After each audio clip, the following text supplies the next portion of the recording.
ଦର୍ଶକ ବନ୍ଧୁ, ଯଦି ଆପଣଙ୍କୁ ପେଟ ଫମ୍ପା ସମସ୍ୟା ରହୁଛି ବା ପେଟରେ କିଛି ଗ୍ୟାସ୍ ରହୁଛି, ଆପଣଙ୍କୁ ବିଶୁଦ୍ଧ ଗରମ ପାଣିରେ 20 ଟୋପା ଅଦା ରସ ମିଶାଇ ଏହି ଜଳକୁ ପାନ କଲେ ପେଟ ଫମ୍ପା ବନ୍ଦ ହୋଇଥାଏ।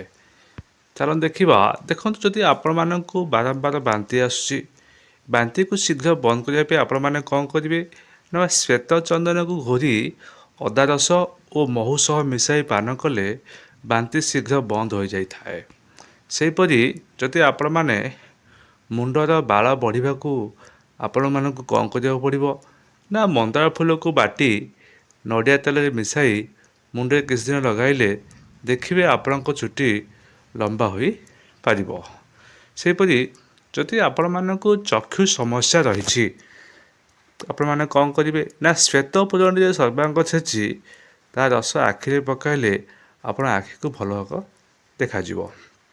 ସେହିପରି ଯଦି ଆପଣମାନଙ୍କ ଦାନ୍ତ ହଲୁଛି, ଆପଣମାନେ କ'ଣ କରିବେ ନା ନଡ଼ିଆ ଗଛର ଚେରକୁ ଛେଚି ପାଣିରେ ମିଶାଇ ଏହି ପାଣିକୁ କୁଳୁକୁଳି କଲେ ଦାନ୍ତ ହଲିବା ବନ୍ଦ ହୋଇଥାଏ। ସେହିପରି ଯଦି ଆପଣଙ୍କ ମୁଣ୍ଡରେ ଉକୁଣି ସମସ୍ୟା ରହୁଛି, ଆପଣମାନେ କ'ଣ କରିବାକୁ ପଡ଼ିବ ନା କଦଳୀ ଗଛର ଶୁଖିଲା ପତ୍ରକୁ ପୋଡ଼ି ତା ପାଉଁଶକୁ ପାଣିରେ ମିଶାଇ କିଛି ସମୟ ମୁଣ୍ଡରେ ମାଲିସ କରି ଧୋଇଲେ ଆପଣ ଉକୁଣି ସମସ୍ୟା ମଧ୍ୟ ଦୂର ହୋଇପାରିବ। ସେହିପରି ଦେଖନ୍ତୁ ଆପଣଙ୍କ ଚୁଟି ଧଳା ହୋଇଯାଉଛି, ଆପଣମାନେ କ'ଣ କରିବେ ନା ନିମ୍ବ ତେଲ 1 ମାସ ଅଭ୍ୟାସ କରି ନସ୍ୟ ଦେଲେ ବାଳ ଆଉ ଶୀଘ୍ର ପାଚି ନଥାଏ।